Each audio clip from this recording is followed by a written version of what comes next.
profesional en la democracia, o más exactamente en la poliarquía. Y aquí recupera otro de los autores fundamentales del pensamiento democrático, de la teoría democrática, Robert Dahl. ¿Cómo entender la realidad latinoamericana hoy sin entender que lo que hemos estado construyendo son sistemas poliárquicos en los que efectivamente tenemos algunas vías de participación de los ciudadanos en la toma de decisiones, pero en donde la principal decisión de los ciudadanos es elegir a aquellos que van a tomar las decisiones para conducir una nación, una ciudad, un estado o algún conglomerado social. Por eso dice Manuel Alcántara, entiendo que político en una poliarquía y tomando como criterio que los políticos existen en una poliarquía y tomando como criterio definitorio no solo su actividad concreta, sino también la vía de acceso, porque la vía de acceso a la política en la poliarquía es variada y fundamental para entender el comportamiento del político. Él destaca 3 vías de acceso. La primera, que Tomás y yo conocemos bien, que es el acceso a los cargos de elección popular. Nosotros somos especialistas en organizar elecciones para que los políticos accedan a la política, si es que ganan los cargos de elección popular. Una segunda vía, que también está muy extendida en América Latina, que es aquellos puestos de responsabilidad gubernamental que son por designación una buena parte de los políticos. Es más, quizá la mayoría de los políticos nunca son electos, son designados para tomar decisiones y a partir de eso hacen su carrera política. Dice Manuel, hay una tercera vía que es la de las responsabilidades orgánicas o de asesoría en los partidos políticos, y hay una cuarta vía, aquellos que habiendo estado en alguna de las 3 anteriores nunca se quieren retirar y quieren seguir influyendo en las decisiones y en consecuencia siguen haciendo política después de haber sido políticos. Hace una encuesta, bueno, Manuel hace muchas encuestas, pero en el libro señala una de ellas que a mí me llamó la atención, la de los parlamentarios en el continente latinoamericano. Dice que en algún país latinoamericano los diputados, el 79.8% de los diputados quieren continuar en política. En otro país de América Latina, el 94%, y en otro más, el 58%. ¿Saben cuál es el tercero? Nicaragua. Extraño. ¿Saben cuál es el segundo? Es el 94% los que quieren seguir en política de los diputados entrevistados. Colombia. En México, solo el 79% de nuestros diputados quieren seguir haciendo política. Curioso porque esto también tiene que ver, y no voy a profundizar, pero esto también tiene que ver con los temas institucionales. En Nicaragua y en Colombia está permitida la reelección parlamentaria inmediata, en México no. Ese es un elemento trascendental. Voy cerrando con 2 elementos. Decía bien José Tomás, Manuel nos ofrece un conjunto muy disfrutable de reflexión sobre la biografía política de 18 personajes latinoamericanos, uno de ellos Cuauhtémoc Cárdenas.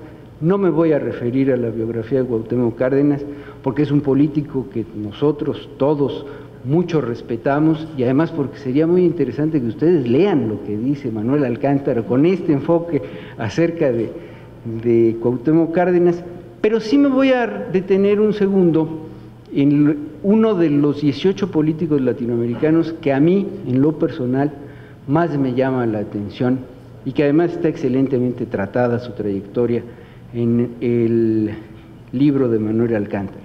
Juan Bosch, político, escritor, periodista dominicano, férreo opositor a la dictadura de Rafael Leónidas Trujillo, aquel famoso dictador dominicano, que por cierto es el personaje central de La Fiesta del Chivo, la fabulosa novela de Vargas Llosa. También les invito a leer La Fiesta del Chivo de Vargas Llosa. Pues sucede que don Juan Bosch, después del asesinato de Trujillo, logra ser presidente de la República Dominicana en 1963, pero es presidente solamente por 7 meses.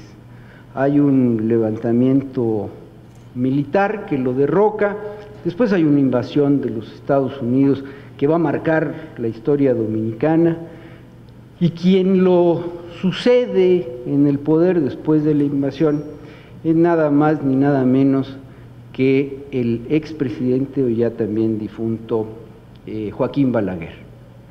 Joaquín Balaguer y Juan Bosch se convierten en dos políticos de enorme importancia en la República Dominicana.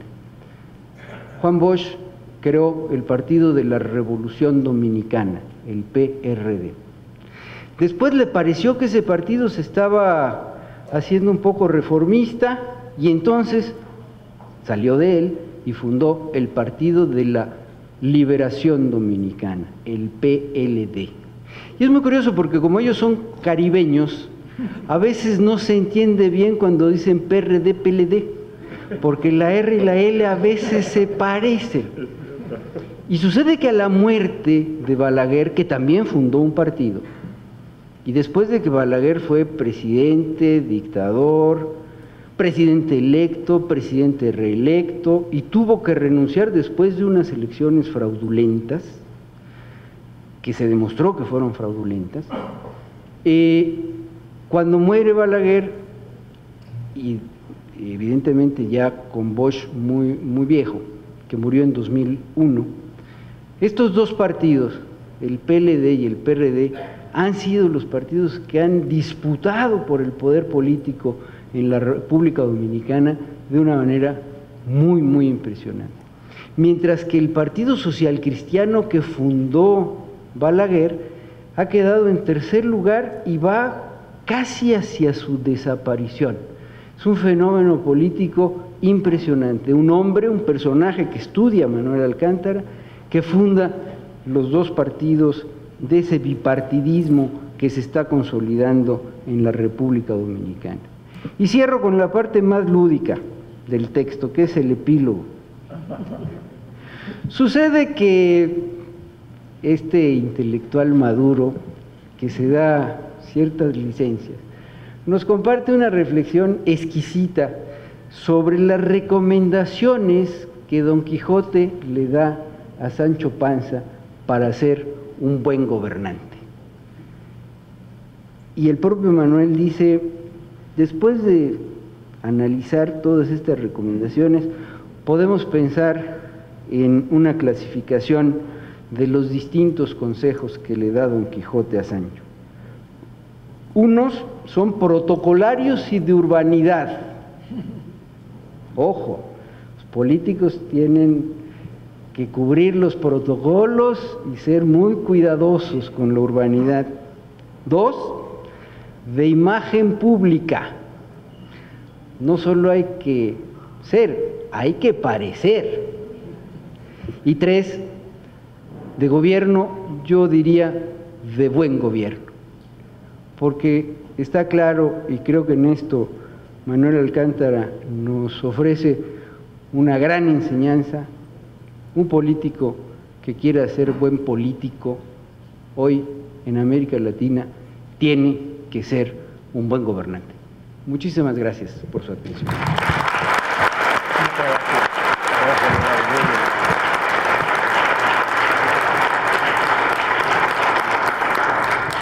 No, cedemos la palabra al autor del libro, Manuel Alcántara.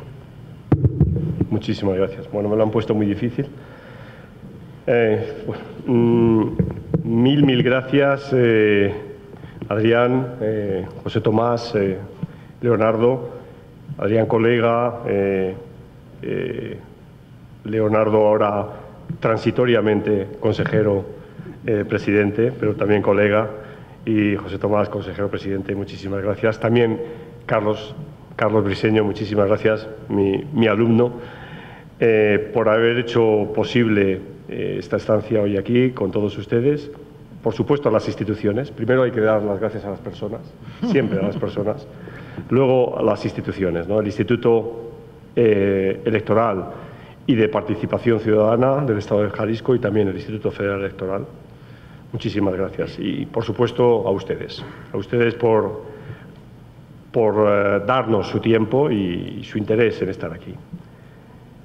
Es para mí una enorme satisfacción este acto, por muchos motivos, ¿no? Pero realmente los dos, que además son más evidentes, es porque este acto se realiza en el ámbito de la Feria Internacional del Libro de Guadalajara, que es la principal feria del libro de nuestra lengua. Y como es algo con lo que voy a terminar, lo debo decir en primer lugar. O sea que para un académico, para alguien que escribe libros, para alguien que además es letraherido y que tiene a los libros como un compañero de existencia permanente, comprenderán ustedes que estar hoy en Guadalajara es enormemente emotivo.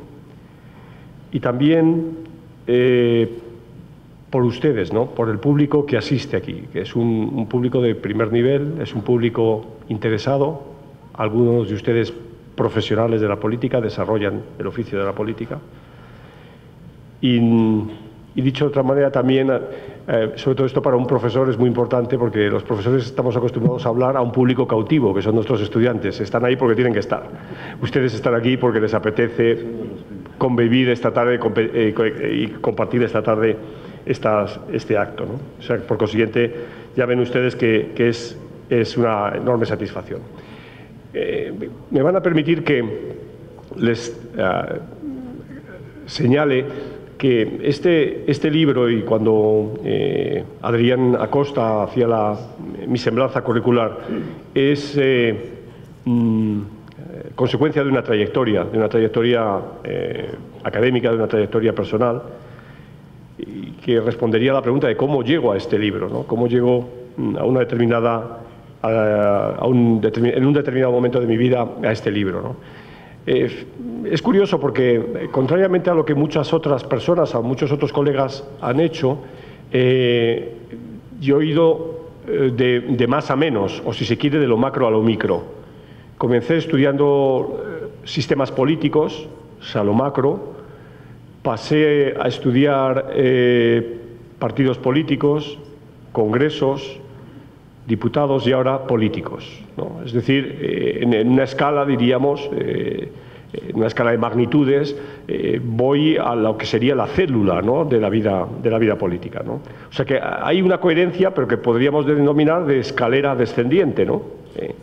En lugar de lo contrario, ¿no?, que es lo que otros colegas han hecho, ¿no? ¿Por qué he llegado yo a esta circunstancia? Pues yo creo que por dos razones. Una más profesional, más académica, y otra más personal. Comienzo por la personal. La personal es porque creo que el ser humano tiene un atractivo, y es lo que, digamos, es el caldo en el que nos movemos, ¿no? Nos movemos entre seres humanos y somos lo que somos porque hay otras personas alrededor nuestro, ¿no? Desde nuestra infancia, nuestros padres, nuestros abuelos, nuestra familia, nuestros primeros compañeros de colegio, de escuela, de juegos. Y profesionalmente porque debo reconocerles que la ciencia política en la que milito como académico, pues llega un momento en que empieza a no satisfacerme. Es decir, la ciencia política intelectualmente me parece que no me da explicaciones a los problemas que yo veo a mi alrededor, ¿no? España pasa por un momento, como todos ustedes conocen, muy especial, y desde hace 4 años las encuestas de opinión pública dicen permanentemente que a la sociedad española ven como tercer problema, después de la crisis económica, después del desempleo, a los políticos, a la clase política. Y sin embargo no hay ningún colega, ningún politólogo que diga algo, que explique eso. Hay muchos economistas que nos explican la crisis, ¿no? O sociólogos que hacen trabajo sobre sociología laboral, sobre sociología industrial, y nos explican el paro, las consecuencias, lo que pasa. Pero nadie habla de los políticos. O sea, me parece algo verdaderamente sorprendente. Entonces, de alguna manera van a ver ustedes que solapo algo de lo que han dicho mis compañeros de mesa. Primero, una preocupación por esto, ¿no? Por el tema de la centralidad del político. Yo creo que el político, como objeto de estudio, es fundamental. Es fundamental porque es algo relevante. Es algo relevante. Claro, uno puede hacer muchos chistes de esto y decir que, bueno, que los zoólogos estudian a los animales, bueno, pues, o que los botánicos estudian las plantas. Bueno, pues si los políticos, ¿por qué no vamos a estudiar a los politólogos? ¿Por qué no vamos a estudiar a los políticos? ¿No? No, debemos estudiar a los políticos. Y más si vemos que es un tema relevante y que son hombres y mujeres que toman, como se ha señalado aquí, decisiones que son trascendentales para nuestra vida. El político nos puede llevar a una guerra, el político puede decidir una amnistía en un determinado momento o un indulto, el político puede decidir una subida de impuestos, puede decidir la nacionalización de un producto básico, puede decidir la privatización de un producto básico, y normalmente no hay rendición de cuentas, porque si acaso es una rendición de cuentas a posteriori, y como ocurre en el caso de México, ni siquiera, porque como el político no es reelegido, no hay rendición de cuentas. Se puede ir el político de turno pues a Harvard o a la Universidad de Salamanca. Entonces, creo que hay un tema de relevancia, y hay lo que me dijeron en una presentación, que hay una mirada cálida hacia los políticos, casi diría una mirada de mimo, es una visión